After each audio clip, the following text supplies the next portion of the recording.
আসসালামু আলাইকুম। আজকে থেকে আমি একটা নতুন ইউটিউব চ্যানেল শুরু করতে যাচ্ছি এবং এই চ্যানেলটা আ শুরু করার ইচ্ছা আমার অনেক আগে থেকে ছিল এবং শুরু করব করে করা হয়নি এবং এই চ্যানেলটা হচ্ছে গিয়ে আ একজন মুসলিম হিসেবে আসলে সত্যের সত্যকে অন্যদের কাছে পৌঁছে দেওয়ার যে দায়িত্ব, আসলে এই দায়িত্ব পালনের আ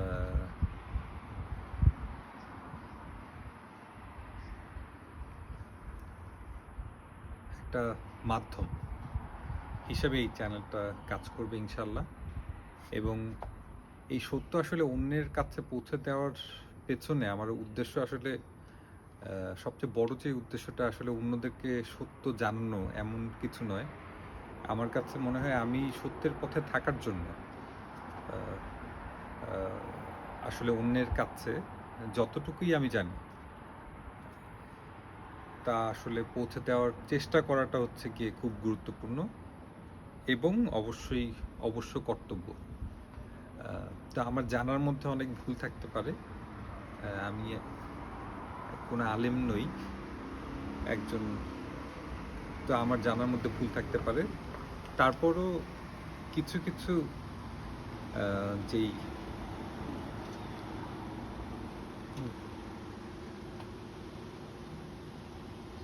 বিষয়গুলো আসলে আমি বুঝতে পেরেছি বলে আমার মনে হয়।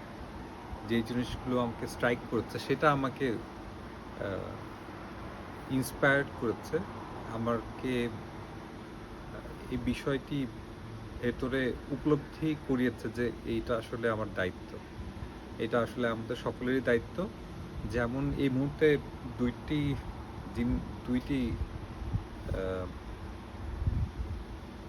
দুই ২ টি কথা আমি বলতে চাই যেটা আমাকে স্ট্রাইক করেছে। স্পেশালি যে এই চ্যানেলটি ওপেন করতে। তার মধ্যে একটি হচ্ছে যে একটি হাদিস রয়েছে কিন্তু যে নবীজি বলেছেন যে আমার একটি আয়াতও যদি মোটামুটি আমি যতটুকু বুঝতে পেরেছি যে কোরআনের একটি আয়াতও যদি তুমি জানো তাহলে তাও অন্যের কাছে পৌঁছে দাও। কিংবা অন্যভাবে আমরা যদি এটাকে অন্যভাবেও নেওয়া যেতে পারে হাদিসটিকে যে আ আমার কোনো শিক্ষা অর্থাৎ নবীজি সাল্লাল্লাহু আলাইহি ওয়াসাল্লামের কোনো শিক্ষা যদি তুমি জেনে থাকো তা যতই আসলে ছোট হোক না কেন কিন্তু যদি এই শিক্ষাটি তুমি জেনে থাকো তাহলে তা অন্যের কাছে পৌঁছে দাও। এই একটি এবং আরেকটি হচ্ছে যে আমি দেখেছি কোরআন শরীফে আসলে বারবার নামাজ কায়েম করার কথা বলা হচ্ছে। কোথাও কিন্তু আসলে বলা হচ্ছে না নামাজ পড়ো, নামাজ কায়েম করো মানে স্ট্যাবলিশ করো। মানে তুমি নিজে পড়ো এবং আসলে অন্যদেরকে পড়তেও উদ্বুদ্ধ করো। এবং আমার কাছে মনে হয় এটা আবার এভাবেও আমরা দেখতে পারি যে তুমি এমনভাবে মানে তোমার দায়িত্বগুলো পালন করো যে অন্যরা তোমাকে দেখে এটা আসলে উদ্বুদ্ধ হয় আ এবং তারাও যেন আসলে ফলো করার চেষ্টা করে। তা আমি আসলে খুব আ সেই মাপের কোনো ফলোয়ার না। বাট আমার কাছে মনে হচ্ছে যে এটা একটা জার্নি, এটা একটা প্রসেস। তো আমি যদি আমার এই দায়িত্ব পালনের চেষ্টা করি, ধীরে আসলে আমিও নিজেও আ মানে মনোযোগ সহকারে ৫ ওয়াক্ত নামাজ পড়তে পারবো। নিয়মিত আ কোরআন আ শিক্ষা, চর্চা করার কাজটি করতে পারবো। তো এইজন্য এটা জরুরি। আর এই ক্ষেত্রে আমি আসলে ২ টি বইকে এই মুহূর্তে আমার যেটা মনে হচ্ছে সামনে তো obviously আরো আস্তে ইনশাআল্লাহ যদি আল্লাহ তৌফিক দেন তাহলে তো আরো রেফারেন্স আসবেই। বাট ২ টি বই এই মুহূর্তেই আমি বলতে পারি যেটা আমি রেফারেন্স হিসেবে নিব। তার মধ্যে একটি হচ্ছে এই বইটি 'দ্য হোলি কোরআন'। এটা হচ্ছে আব্দুল্লাহ ইউসুফ আলীর হোলি কোরআন। তো এই বইটির কারণ হচ্ছে ডক্টর জাকির নায়েক আমার খুব ফেভারিট ছিলেন। এখনো আছেন। obviously উনি অনেক বড় মাপের একজন গুণী মানুষ। তো তিনি আসলে আমি বলব যে ইসলামের যেই কথাগুলোকে আ অত্যন্ত সুন্দরভাবে যুক্তি দিয়ে খুব সুন্দরভাবে আসলে সবার কাছে পৌঁছে দেওয়ার চেষ্টা করে যাচ্ছেন। শুকর আলহামদুলিল্লাহ। তো তিনি তার মেইন যে রেফারেন্স বইটি থাকে কোরআনের জন্য, সেটি হচ্ছে আব্দুল্লাহ ইউসুফ আলীর কোরআন বইটি। এটা হচ্ছে কারণ, এটাকে আমার রেফারেন্স হিসাবে নেওয়ার।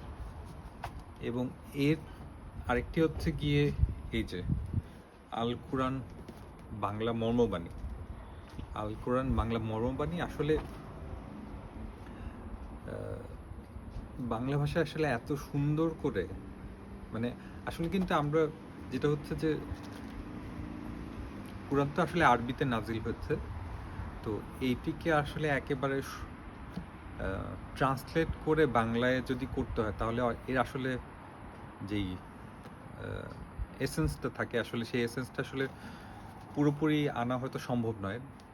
তো তার আসলে মর্মবাণী আসলে কি কথাটা বলতে চাচ্ছে, এটাকেই বাংলায় এই জন্যই বলা হচ্ছে বাংলা মর্মবাণী। এবং এটাকেই সুন্দরভাবে, মানে যা আরবিতে বলা হচ্ছে তা আসলে বাংলায় অনুবাদ না করে বাংলাতে আসলে যদি প্রকাশ করা হয় তাহলে কি দাঁড়ায়, সেইভাবে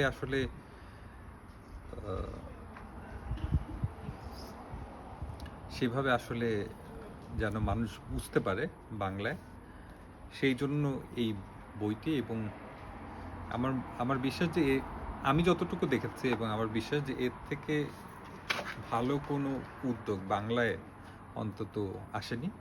এবং এই বইটির পেছনে অনেকেই কাজ করেছেন, তবে তাদের মধ্যেও যদি একজনকে বলতে বলা হয় তাহলে তিনি হচ্ছেন শহীদ আল বুখারী মহাজাতক। এবং আমি তাকে মনে প্রাণে আমার শিক্ষক হিসাবে, আমার দিক প্রদর্শক হিসাবে, মানে মনে প্রাণে আমি বিশ্বাস করি যে একজন আসলে গুরুর তত্ত্বাবধানে আসলে সম্ভব যে সব সহজভাবে স্রষ্টার কাছে পৌঁছানো। কারণ তিনি আসলে পথ দেখান যে কিভাবে আসলে চমৎকার, মানে সবচেয়ে খাদ চলার পথে তো সবখানেই আসলে খাদ রয়েছে, এই খাদগুলোতে না পড়ে কিভাবে আসলে স্রষ্টার নৈকট্য অর্জন করা যায় সেই পথে চলার জন্য আসলে আমি তাকেই আমি আমার মনে প্রাণে আমার শিক্ষক গুরু মনে করি, বিশ্বাস করি। এবং আল্লাহ যেন তৌফিক দেন যে সবসময় তার সাথে আপনার আত্মিকভাবে যেন যুক্ত থাকতে পারি। তো এই বইটি এই কারণে, তো ইনশাআল্লাহ এই দুইটি বই এবং সামনে আল্লাহ যদি তৌফিক দেন এবং আরও যদি আস্তে আস্তে জানার সুযোগ হয় তবে অন্য বইগুলো আমি জানাবো ইনশাআল্লাহ। তবে আবারও বলে রাখছি, যদি কোনো ভুল হয়ে থাকে আমার ক্ষমা সুন্দর দৃষ্টিতে দেখবেন, কারণ আমি কোনো আলেম নই, কিন্তু আমি আসলে বিশ্বাস করি যে অ্যাজ এ মুসলিম আসলে এটা আমার রেসপন্সিবিলিটি। এটা রেসপন্সিবিলিটি আসলে মানুষের কাছে পৌঁছে দেওয়া এই সেন্সে নয় মেইনলি, এই সেন্সে যে এটা করার মাধ্যমে আসলে আমি নিজে আসলে রাইট পাথে আসলে থাকতে পারবো এবং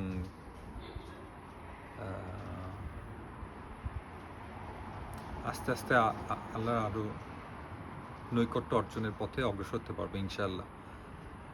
তো জাস্ট শুধু আসলে রেফারেন্স হিসাবে যে আমি যেন আইডেন্টিফাই করতে পারি, এই কারণে আমি লেকচার হিসাবে উল্লেখ করছি যে এটা আমাদের হবে লেকচার নাম্বার 1। তো দিস ইজ লেকচার নাম্বার 1। এবং ইনশাআল্লাহ আমরা যখন যে ভিডিওটা আপ করবো, আমি ইনশাআল্লাহ প্রতি নিয়মিতই ভিডিও করার চেষ্টা করব এবং প্রতিটি এইভাবে লেকচার 1 লেকচার 2 এইভাবে প্রোগ্রেস করবে। তো আমার সাথেই থাকুন এবং দোয়া করুন যেন এই কাজটি আমি অত্যন্ত সুন্দরভাবে করতে পারি। আসসালামু আলাইকুম।